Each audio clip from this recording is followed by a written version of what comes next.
Hello and welcome to this webinar about meeting the diverse needs of staff and students across the Asia Pacific with digital transformation. This is a Times Higher Education webinar in partnership with D2L. So I'd like to introduce myself. My name is Joyce Lau. I'm representing THE, and I'll be chairing our discussion today. Just to note that a recording of this talk will be available on demand with a summary article on the Times Higher Education website a little bit later. So if you want to revisit it or you want to share it on social media or with friends or colleagues, please check in a little bit after the event is over. I would like to thank and welcome our panel of experts from academia and industry. We'll start first with Nick Hutton, Regional Director of Asia for D2L. Nick, would you like to say a few words? Thank you very much, Joyce. Good morning, good afternoon to everybody. Great to be part of this wonderful panel and look forward to the session. So D2L, just to give you all a little bit of information, D2L is a company that was founded 22 years ago in Canada. We're the company that created Brightspace, the #1 learning management system globally for next generation teaching and learning. We have about 1,000 customers worldwide. We have 15 million learners using our platform, again, worldwide.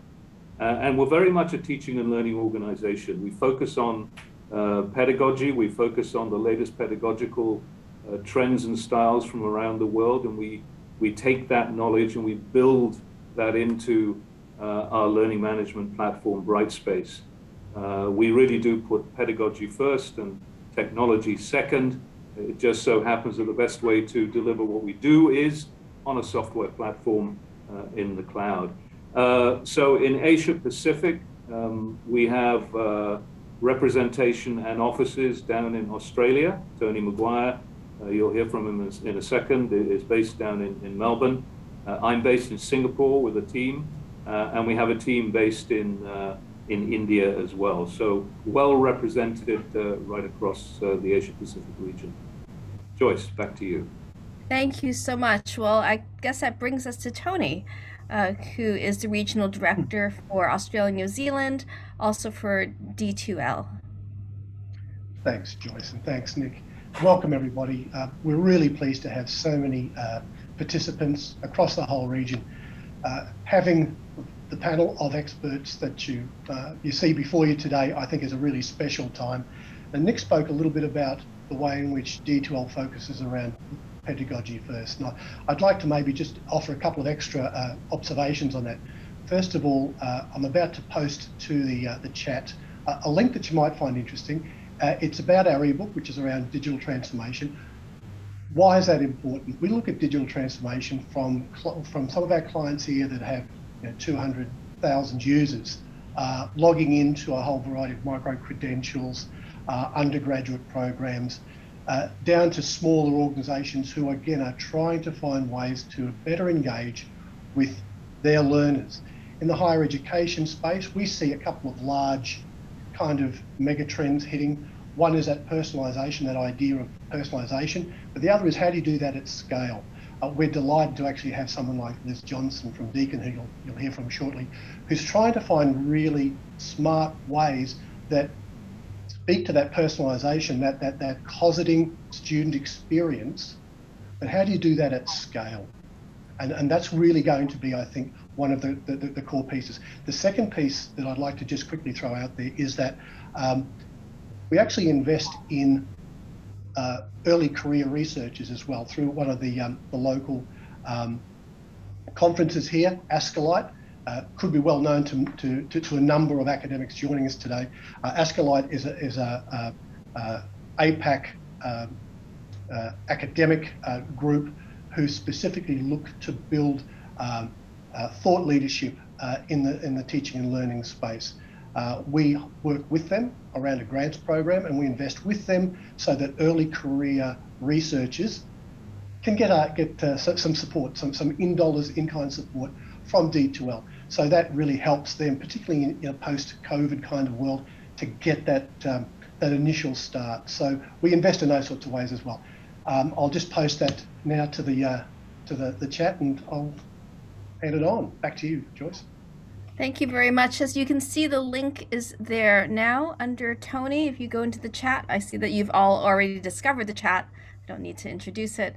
But I will introduce our other speakers today. Thank you, Rogelio de la Cruz Jr., Director of the Center for Educational Technology at De La Salle College of San Benilde in Manila. So hello, you might just want to wave. Good morning. Hugo, good morning. Professor Liz Johnson, Deputy Vice Chancellor of Education at Deakin University in Australia. Hello, Liz. And Dr. Manoj Kumar Nakasampige, I really hope I said that correctly, Director of the Directorate of Online Education at Manipal Academy of Higher Education in India.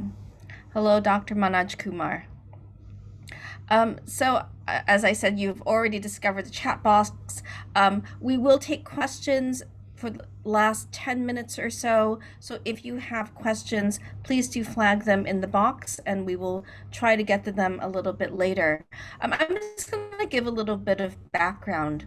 Today's discussion is partly informed by a recent survey that D2L conducted of 5,000 university staff from various regions. This includes the UK, parts of Europe, South America, Asia, Australia, New Zealand. As Tony said, there will be more information later about this. Today's discussions will focus obviously on the Asia Pacific. The full report of the survey, published as an ebook, will be sent to everyone post-event. So I'm just going to jump into the questions. We've got about 5 or 6 questions that we want to address today. And the first one is, how can Asia Pacific universities deliver content, flexibility, and accessibility to students using online platforms? Because I think all of us at some point in the last year or two have had to make that shift to online platforms. Would any of our panelists like to start and give us some insight on how they have used online platforms to deliver content? I'm happy to jump in, Joyce, if you like, and then we can go to Rogelio and to Manoj Kumar. Like the majority of universities, Deakin uses a learning management system or virtual learning environment, depending on what you call it, and they have now become very, very widespread. So the question for us is not so much to introduce digital, but how to use it best. And my initial advice is to choose your tools carefully. Choose the tools that are most familiar to your staff and students. Reuse the ones that they use every day in their normal life.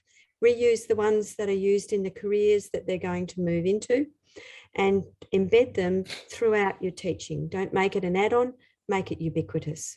But I'm sure we'll unpack a lot of this as we go through, Joyce. Thank you very much. Tugel, if I can call you that, would you like to pipe in? Tuja, we can be considered in the Philippines. So our college has been considered one of the early adopters of digital learning. We have been a voice in the wilderness 10 years ago, and we were telling our brother and sister universities that this is the way to go, but nobody was listening at that time. And for them, and even some of our administrators, going digital and online at that time, for them, this is just a nice thing to have. Then the pandemic happened. Then everything changed.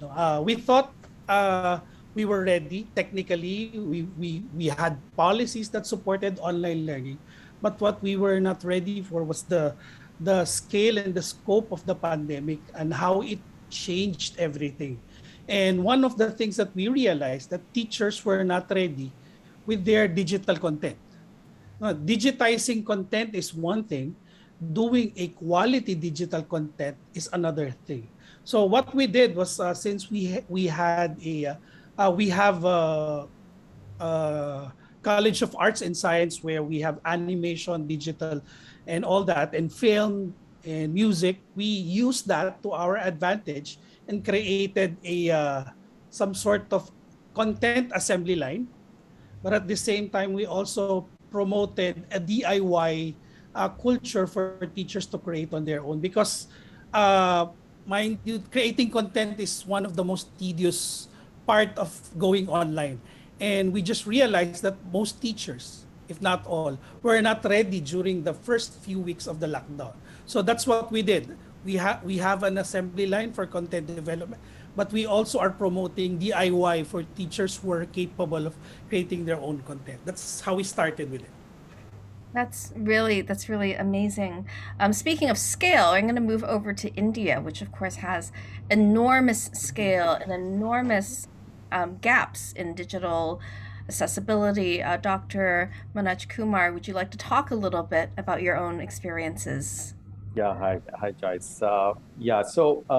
Let me start with my organization. What typically happened when we experienced the lockdown all of a sudden, way back in, say, 2020. MAHE, Manipal Academy of Higher Education, is a multidisciplinary university. We offer programs in healthcare, management, engineering, and arts and humanities. So the point I want to highlight here is all the faculty members from different disciplines had to shift to online teaching from their in-class mode. So it was easy for some of the disciplines like humanities, management, but it was very, very difficult for engineering and healthcare. But the faculty members came out with their own innovative ideas to deliver content. But fortunately, the MAHE was the Office 365 client. So we had the Microsoft Teams, which was handy meeting tool. So somehow the faculty members started engaging students using MS Teams, and the healthcare faculty started recording their demonstrations, their lectures. They used to kind of upload those videos on the Microsoft Azure and asked students to access those videos. But when it comes to engineering, they had to kind of do some practicals. So we came out with some remote lab concept where we created the remote lab and provided access to students who are located across, not just within India, even the outside India. So most of our student is also from the parts of Middle East and North Africa. So we provided access to remote labs. We provided content through MS Teams initially. Then we realized that having a good LMS is very, very essential, because LMS provides opportunity for a faculty to kind of ensure the learning outcome. Because in MS Teams, we don't know whether students are watching videos or not. So if you have LMS where we can have a release conditions, we can actually have the rules where the students should be able to watch those videos, and then only we can provide access to the quiz and the next set of content. So what we did is we transitioned from MS Teams to LMS. So currently we are using a Brightspace LMS. And what we realized is when we say LMS, it should be faculty centric with the least dependency on technical team. So we realized that the LMS that we are using is faculty centric, and with ease of use, teachers can easily able to kind of upload their content on the LMS. So having the good LMS is the paramount at this moment to deliver content, I would say, which will provide flexibility and accessibility to students and teachers. This is what we experienced to begin with. Thank you so much. Nick and Tony, would you like to add anything about online learning or learning management systems? Just a couple of things, I guess, that extends what was already said. And Dr. Manoj put it well just now. I think it's important to make sure that there is an intuitive user interface. So an interface that allows a teacher to create content easily So built-in templates enable them to design courses, create content, grade assignments, etc., and have an easy to use and accessible, easily accessible, an intuitive graphical user interface. And the other thing I would mention is around mobile. I think it's absolutely imperative to be able to have what we call a D2L, a fully web responsive or a mobile first design in your learning management system that enables a totally seamless access to any mobile device, whatever their size, whatever their shape, whatever their age, whatever their operating system, so that anywhere and at any time, both teachers and students can actually access content, can access what they need to do. And obviously, it needs to deliver a great mobile experience for all of them as well, and something that's very simple to use. So that's just a couple of additional points I wanted to make. I'm going to get back. I know everyone wants to jump in, but this kind of segues into our second point, which is that data also feeds back, and this is a little bit about what Dr. Manoj Kumar talked about. You don't want a one-way system where you don't know what your students are doing or what they're learning. You want a two-way system, and that, you know, information is going in both directions. So Liz, I know you had your hand up. You wanted to add to that. Yes, I mean, building on what Manoj Kumar and Nick were saying about LMS systems, we've worked really close. I mean, we use Brightspace too. We've worked really closely with D2L to make it an environment so that you can bring other tools in and out. And that's particularly important. I think with Rogelio and Manoj were talking about other tools that already exist. I think, Manoj, you talked about Microsoft 365, being able to introduce authentic tools and use them through the platform. The LMS is really important. But getting to your question, Joyce, about data, all of that creates a digital footprint. So there is a data lake, a data ocean actually generated by all of this. And making sense of that is about asking smart questions. So when you think about it, the digital footprints can tell you about what students did. If you ask them about their feelings, you're getting their perceptions. And then when you look at their assessment, then you're looking at their achievement. And the data, you need to think about the data, triangulating the data across all those three aspects of feedback, which is coming back out of the system. There's a lot of work done now about adaptive learning, where the system is responsive to the data, so that if the student is having trouble on a test or on a particular set of concepts, it suggests some other learning paths for the student. There's also a lot of interest in predictive algorithms which suggest whether a student is going to succeed or not. The adaptive learning pathways there are really good examples out there about how to create and use them. There are products out there that you can buy, but you can also construct them in-house, and you can construct them collaboratively with students. So the students actually tell you where the sticking points are, in addition to the data that's flowing through the system. So the predictive algorithms, the algorithms themselves are good. The way we apply them, I think, is less understood, and we just got to be really careful here that we're not deterministic about it, that we don't say that the data determines the outcome for the student. It should inform and help the staff to make decisions and the student to make decisions. So it's all about asking good questions, really.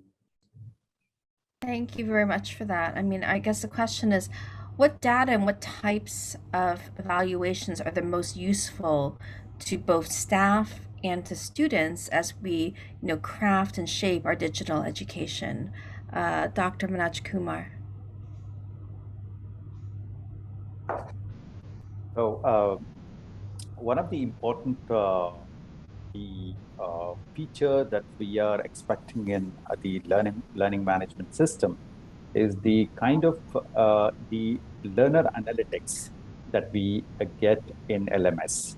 That's very, very essential when it comes to digital education, because we want to capture the data as in how much of time the student is spending on a video content or a reading, and we can associate the the learning resources with the learning objectives, and we can figure out whether the students are able to cope up with the learning with respect to certain learning objectives. So the LMS should have a kind of a feature where we can associate the learning resources with that of the learning objectives. So we feel that the data points related to learning is very essential to categorize students as slow learners and advanced learners. And slow learners should be given kind of the motivation by using some kind of intelligent agents, built-in intelligent agents that we have in LMS to motivate them to access the content and come back to the learning path.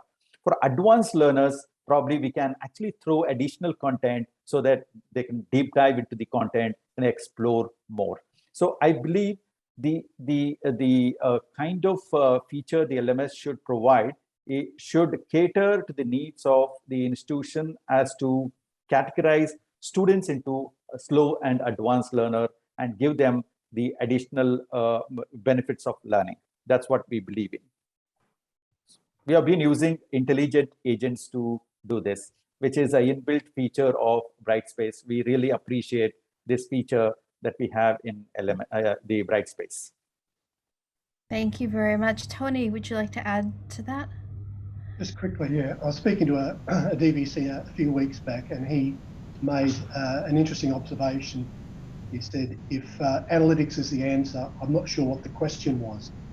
And part of the challenge that universities have is, at what point on your kind of maturing use of data does it make sense to do certain things, and how do you ask those better questions that Liz was talking about? And I think that's always a challenge. If you're just starting off, you're starting to pull together those data lakes, you still have to make access to data and making the right decisions really accessible to staff and to students.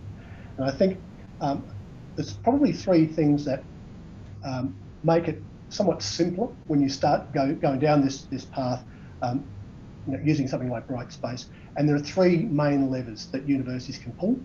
One is around engagement. The second is around assessment quality.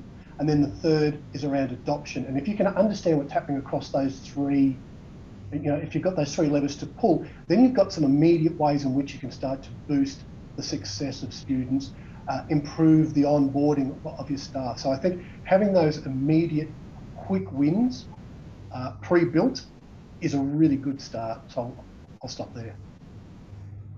Okay. Tusha, would you like to add something from Manila? Oh, your mute is on. Can't hear you. Sorry. I would just like to share what happened to us. As I said, we were one of the first adopters. During the first weeks of lockdown, the entire Philippine education was not ready, and everybody stopped school operations, even online. But we continued, and we were even called out by the Senate itself, the Senate hearing, for us to stop our online operations, because there were students protesting that online learning is anti-poor and all that. That was the issue at that time. And what helped us was to provide the data that we have, like what Tony shared about student engagement and how we can make it meaningful and how we can make it work.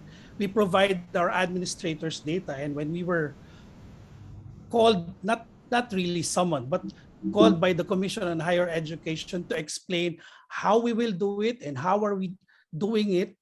And by August, they tapped us to train nationwide teachers for that. And the rest is history, of course. But again, data saved us from doing what we do.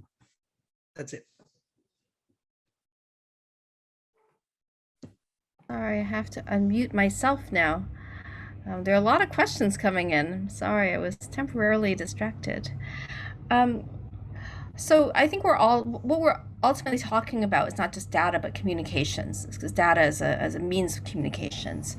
So how is communication changing between staff and students?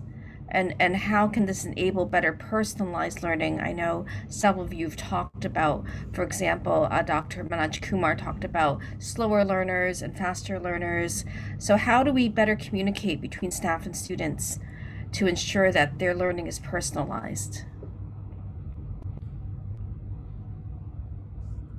Anyone like to jump in? Liz? I see your Thanks, hand up. Joyce. So Deakin was established with a twin mission of being both an on-campus university and a distance provider. So we started as a university with a good proportion of our students who we knew were not going to be in a classroom with us. And that's still the case. 25% of Deakin's students are studying wholly online. And interestingly, they span across things like engineering. Now, the way we communicate with those students, of course, was revolutionised by digital access. And I think the really important thing to remember here is that we live in a digital world. People use digital communication all the time, and they're very familiar with the formats that they use. So we need to recognise that. We're not trying to teach people from scratch how to use a mobile phone. They've all got a mobile phone.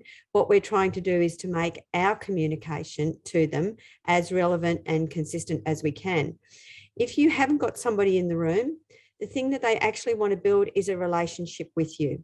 And to do that, you really want communication to be frequent, to be friendly and tailored to the person.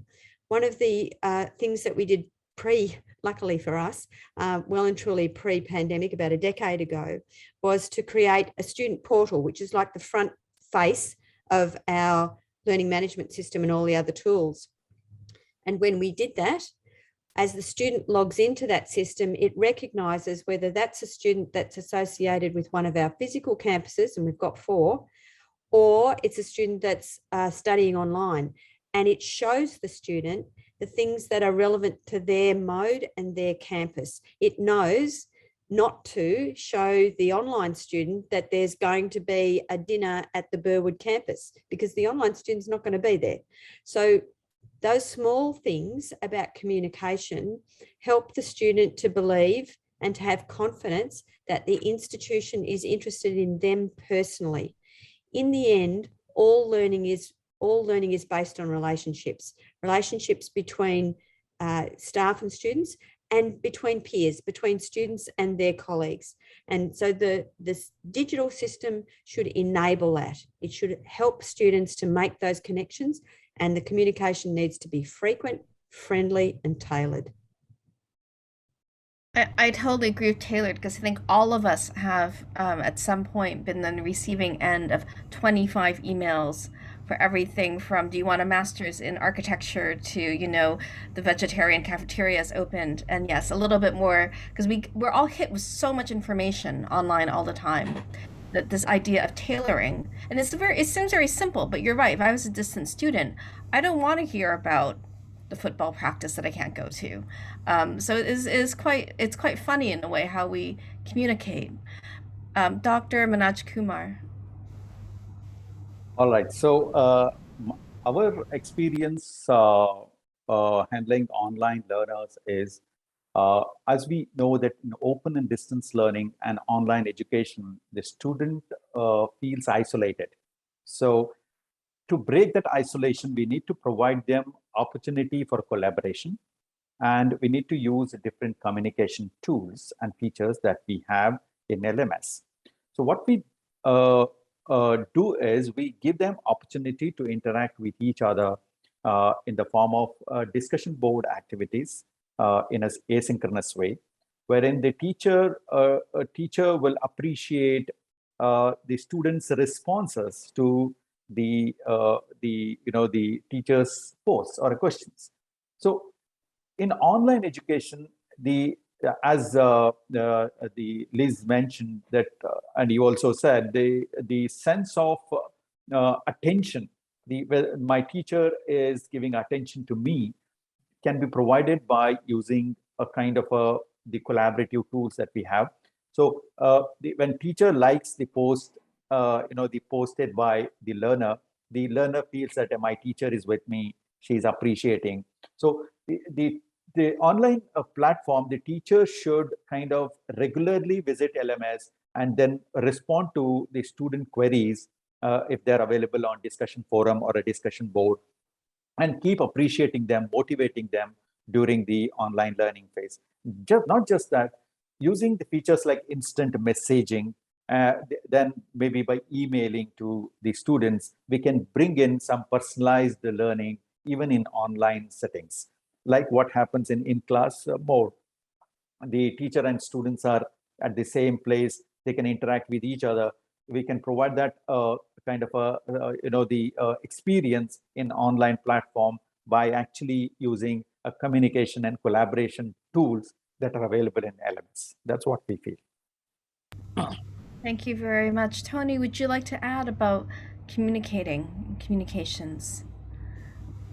I might take it just a touch further, because there's a couple of questions that have come in with regards to implementing quality as well. The communication piece I can speak to, but I think, and also there was just another question that came in around delivering content, hybrid environments. I think it's really important that as we start to think about digital disruption and we think about the way in which we're differentiating as we go forward, we have practitioners here today who have very strong institutional brands. They're institutional brands because they have thought long and hard about what the mix of content, experience, assessment, and learning experience all works, how it all works together to provide a strong, personalized experience for learners.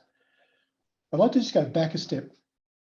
Before they get to that point, they think long and hard about how they architect the learning journey, whether that's across different pathways, whether it's how you take content, you match it to various activities, and then the way in which you think about various approaches to assessment that have the rigor and they have the completeness and veracity to show that the learning has occurred.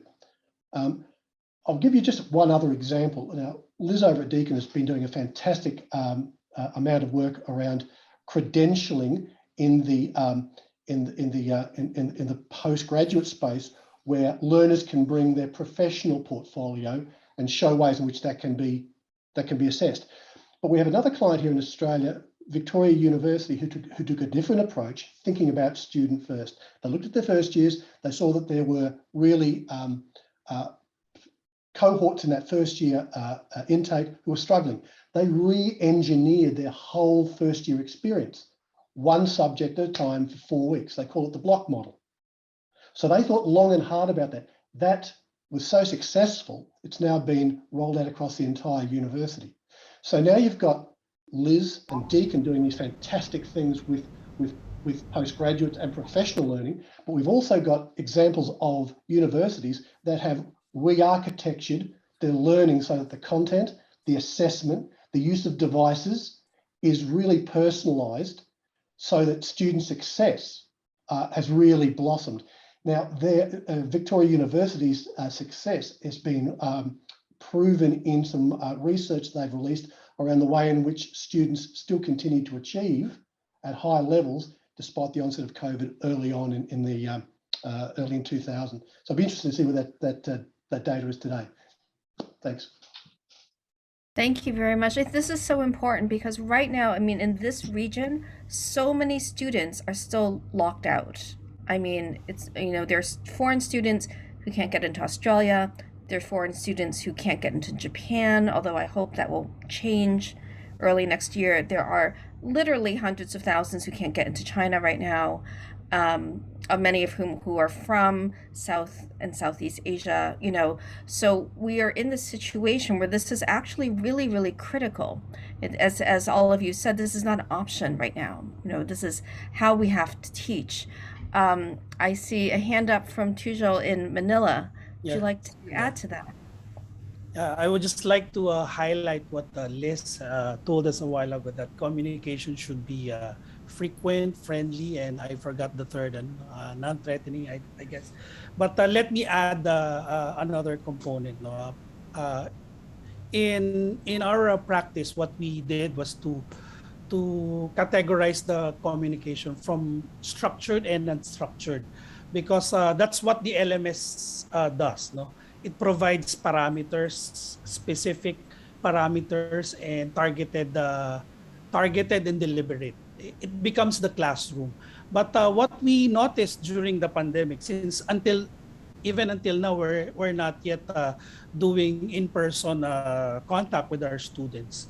One teacher created uh, uh, a community in Discord. Discord is another gaming streaming. Of course, we have integrated MS Teams, Zoom, and Google for Workspace in Brightspace. But Discord is, of course, it's a free gaming app streaming for streaming. One teacher, what he did was to recreate the virtual cafeteria, table one, table two. And if you're going to go there as a student, as a faculty, you bring with you food to eat while hanging out in the cafeteria. And lo and behold, the engagement in that unstructured virtual environment was comparable to the LMS that we have. Of course, the LMS is the classroom. They need to go to the classroom. They can't do, but students are going to this unstructured virtual environment because aside from us delivering the task, they're still also yearning for a more intimate and a more meaningful way of communication. And I think the teacher just did that. So that's so we are trying to replicate that. We call the counseling center and the student involvement center how we can. Of course, we don't want to break the unstructured thing, but we are trying to replicate on how we can get the student engaged in a more informal way. So that's what we're doing right now. That's fantastic. I actually heard of some students between Hong Kong and mainland China using Animal Crossing because you can have like you can have like an island and people can come visit your island. Obviously, they can't do homework that way, but you're right that there are these unstructured ways in which students and teachers are finding ways, which leads us to our next question. And I think the teachers here will appreciate this one. What additional training or support is needed to make sure that your staff and your students can use these tools proficiently? Because there's so many tools out there that can be used. Liz, would you like to go ahead? Jump in again, Joyce. Just picking up on a point from the last question though, before I forget it. Don't forget that a number of many careers and jobs live online anyway. If you're a data analyst, your natural environment is online. We don't have to create a different environment for you to study that. You are already online. And that's increasingly true of lots of professions. If you think about some of the most hands-on professions in the world, for example, medicine. In Australia at any rate, and I'm sure around the world, there's a radical rise in what's called telehealth, talking to patients over internet or on phone rather than having them come into the clinic. Now, it doesn't replace the clinic, but it just shows you that authentic practice, authentic delivery mimics what's happening in the real world. So bring that in. That's the thing that will most excite your students. This is about real jobs and real work. How do we skill up people to do that? We need to build digital fluency. Now, there's this myth about digital natives, that people who are born after a particular date are suddenly digitally savvy. They may be in some directions, they're not necessarily in other directions. So what we do is we build digital fluency by practice. Practice makes perfect. If you want your students and staff to be digitally oriented, build it into their everyday work. Excuse me. Make your normal way of working digital. At Deakin, we're spread across 4 campuses. We routinely work digitally. Before the pandemic, we met by teleconference a lot of the time. So when you build it into the normal way of work, then the normal tools that you use for work build your digital fluency as well. So there's a thing here about making it normal. The other question is, how do you lift capacity in particular areas? Excuse me. I should hand over to one of the others while I get this frog out of my throat. But I think Manoj Kumar made a really important point there about bringing the technologists to the faculty, working in teams with the faculty where they are. So as you bring specialist expertise in, make sure it's going out to the teachers and working collaboratively with them. And I think Rogelio had a lovely example there about his Faculty of Arts and Media going out and working with other teachers. So that idea of bringing experts together in teams lifts all boats. Should I have a glass of water? Thank you. I think we're going to move to one of our concluding questions, because actually there's so many questions in the Q&A. I'd like to give a little more time for them. One thing we haven't talked about so much is lifelong learning. You can call it mature students, you can call it continuing education, I think is probably an old term. But how can we increase access to lifelong learning by using the right digital tools? Dr. Manoj Kumar, I saw your hand was raised.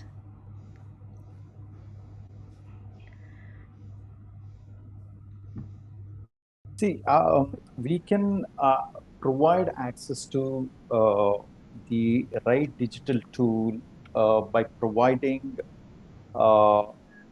say, these tools should be provided at one place. So I want to talk a bit about the Government of India's initiative. I think everybody should be aware of this. The Government of India is promoting online education before the pandemic, but during the pandemic, they promoted integration of 40% of online content into the regular programs or in-campus programs. So the Government of India has come out with a Swayam. Swayam is India's online course platform, which is very, very popular. And it is actually providing online courses to the institutions free of charge. So wherever there is a faculty deficiency, the institution can adopt online courses and actually integrate them into the the kind of a part of the regular curriculum. And the places where the internet connectivity is very poor, the strategies like building content on the devices. We can provide the content on the tabs or the apps. Apps can be downloaded by the students whenever they have internet connection. And you know that in India, the internet reach, although it has increased significantly in the last few years, but still there are places where we are unable to kind of provide access to internet. In such areas, we can actually provide the content on the devices. So that's what even the Government of India has taken some initiatives to provide content on devices. Thank you very much. That actually answers one of the questions in the chat from Henry Escoval, who asked what happens when there is no internet access. I know India has also used like television and other modes to deliver courses. I remember reading about that. Tony, would you like to add to that? Thanks, Joyce. A couple of observations. There was a comment in there about lack of internet. I think it's probably worthwhile having a chat to someone like Dr. Somnaidu, who's late of the University of the South Pacific and RMIT. They spent a lot of their time working out how to best work across campuses that involved 14 countries. The 14 countries invested in USP, University of the South Pacific out of Fiji. But the way in which they think about it is very much not technology focused. It's around having those kinds of engagement spaces, whether it's technology based, face-to-face, drop-ins, whatever, physical campuses, and they think about the way in which they can weld all of that together. I just want to go back to the idea about lifelong learning. If we think about our own lives, we think about a journey, we think about the way in which we can almost map how certain things and choices across our life have impacted on where we are today. if we talk about a lifelong learning journey, we have to have that same ability to reflect, understand those decision points, and then think about how we will change or make different decisions in the future. So I think the role of an LMS in that lifelong journey comes back to probably three things. First of all, do we have a way in which we can show the journey? So it's important that we can visualize with learners, with our students, how their learning journey is progressing. Can we map the various components of that, not just from an undergraduate or postgraduate perspective, but those richer pieces that might be happening, the practicums, the other groups, the off-the-ball learning that maybe is occurring. And I think the third thing then is, are we able to help them through better use of data and bubbling that data up in usable ways for them to make the choices that they feel are appropriate to them? So I think the lifelong journey analogy, it's part photo album, it's part being able to pull out a roadmap, and it's also about being able to pull out your GPS and work out where you want to go because you know there's a log jam up ahead or a road's broken. So I think an LMS can give us the ability to pull all of those threads together.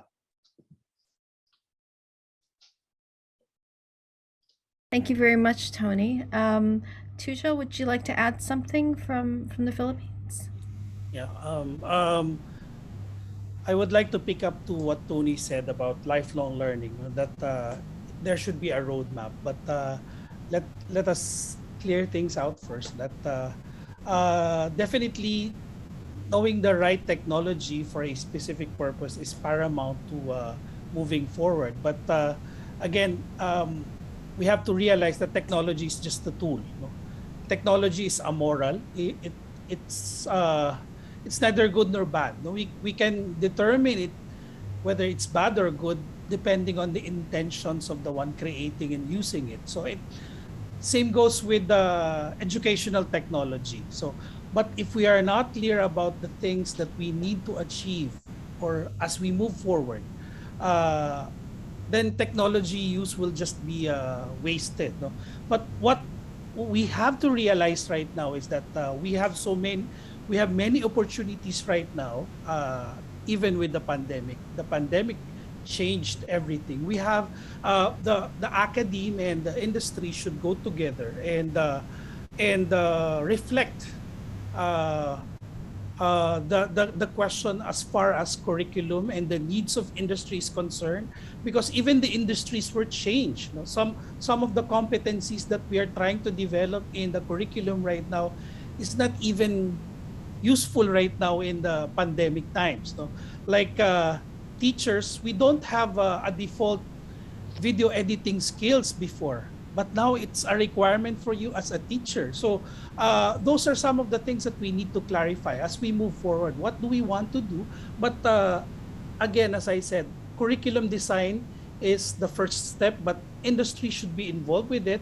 Of course, the academe should be also given a voice in that, but it should be a collaboration between that two. Until we articulate our direction, technology use will just be there.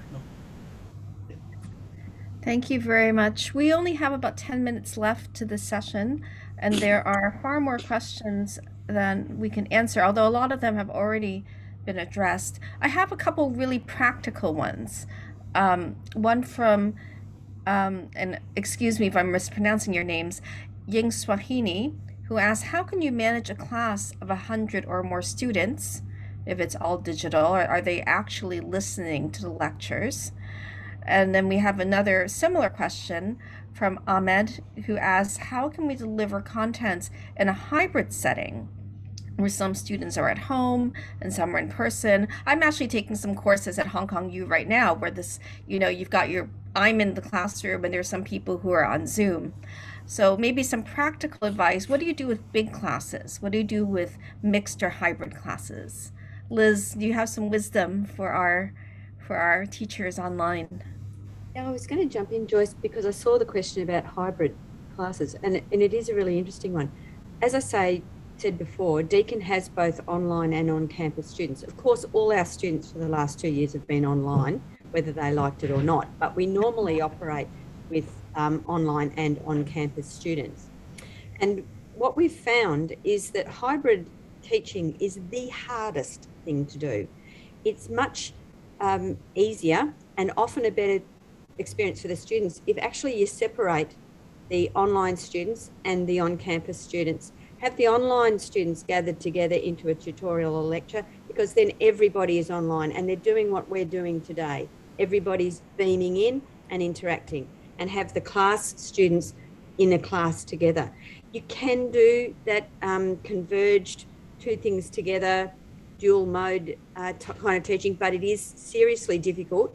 And you may often need a team of teachers to be able to pay enough attention to both the people online and the people in the classroom. So be aware that if you want to go down that path, it is a very challenging path to take. The question about scale is also interesting.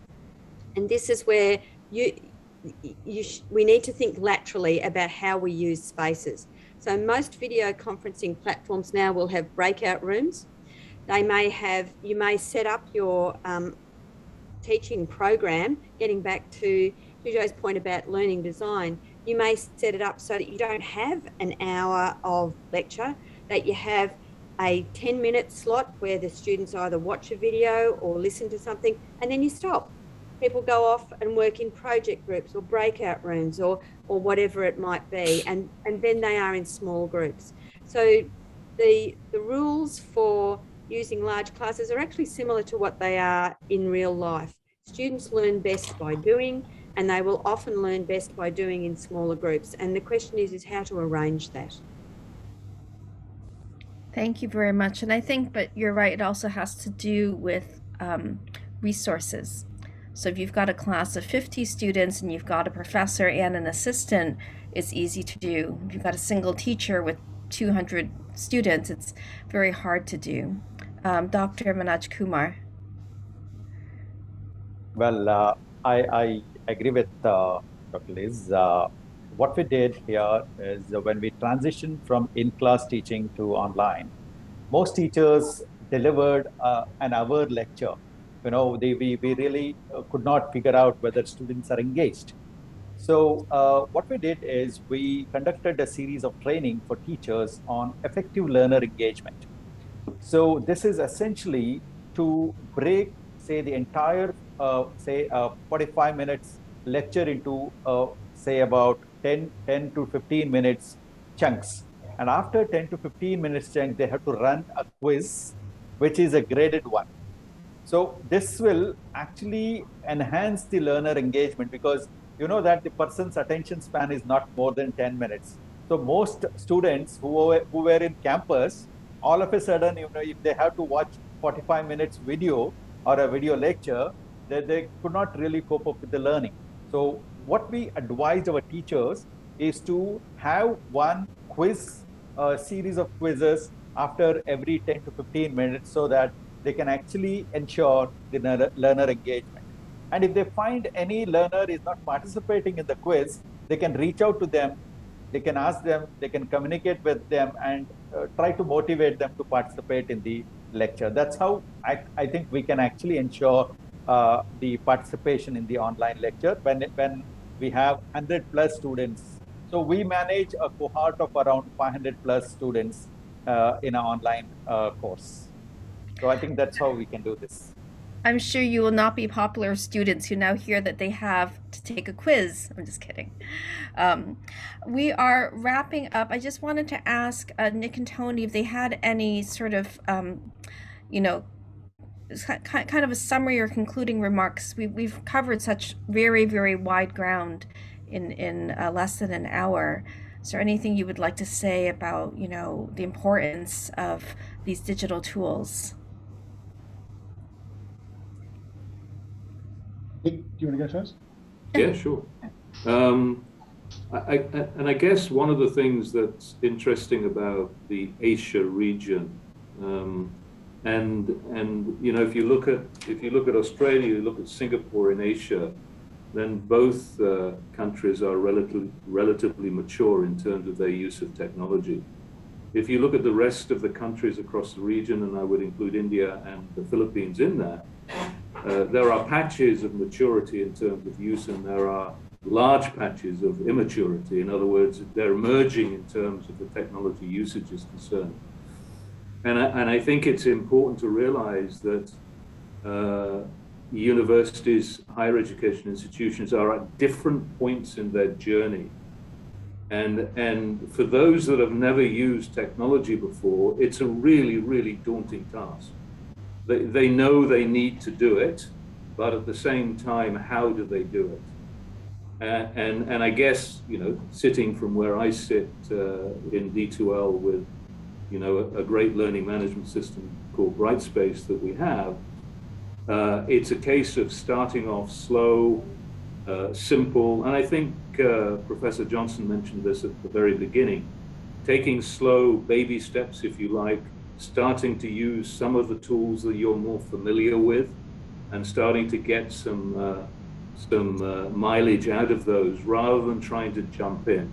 You know, one of the big parts of this whole journey is in managing the change, or change management as it's called, which is trying to make sure that the staff, the teachers, who are the most important component in this, students have grown up with the technology, with the tools. They expect to use technology to learn today.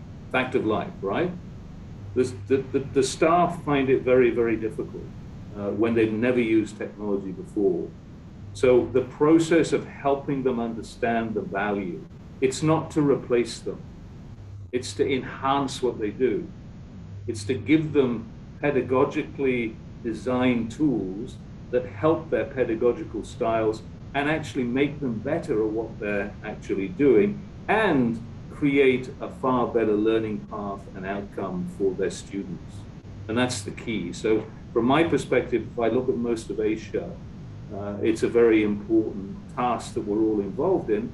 And net, the best solution is a blended environment. It's not a fully online environment, particularly not at undergraduate level. It's a blended environment where you can manage the two components very well together. Technology for flexibility and all of the tools that we know they have, but the campus experience and environment that you need as an individual going to university. So that combination is critical as we start to build the digital transformation amongst many universities and institutions across the Asia region. I might just roll in there. Oh, sure. I might just roll in there a couple of thoughts around the people side of this, and Nick alluded to it really nicely. Pandemic has impacted students and academics in ways undreamt 2 years ago. I think we need to really be sensitive to the understanding that if we don't find ways to build agency with our academics and our students so that they feel that they have a level of control and contribution to the journey, we'll ultimately fail. We can throw all the technology that we want at this, but at the end of the day, if we're not able to win hearts and minds, we're going to struggle. So I think it's incumbent upon we as an industry, as universities, as vendors, that we find ways to think about how we bring our people with us. And I think forums like today are really important for that. We think about the way in which sessional academics here in Australia have really struggled to find ongoing employment in the ways that bring a sense of dignity and standard to their life, the way in which students have struggled in isolation. Everything we build using technology, if it's to be truly transformational, has to transform lives. That's whether it's online or it's face-to-face. So I think at the end of the day, while the measure might be enrolments, completions, have we actually left our stakeholders in a better situation? Hopefully we have. Thank you so much. Those are wonderful ending remarks. First, Nick, as you say, Asia actually has, including the Middle East, 49 countries and states, and they are all different. They're all at different paths. And then, as Tony says, ultimately it's about reaching the minds of students' hearts and minds. It's not how many tools you have, whether you can use them in a way that enables teaching. So, this is the ultimate goal. I'm very sorry that this brings us to the end of our discussion today. I would like to thank everyone for being here. I think this is such a really important topic for this region. Just a reminder that give us a little time, but we will have a recording of this if any of you want to share it. We will have a summary article published a little bit later. And most importantly, the full report of a D2L survey of APAC university leaders published as an ebook will be sent out. We hope we found today useful, and I hope that we can continue this conversation in future events. So thank you again. We can't clap in person because we are digital, but a virtual round of applause for our panelists today. Thank you, and and goodbye. And let's continue this conversation at our next event. Thank you.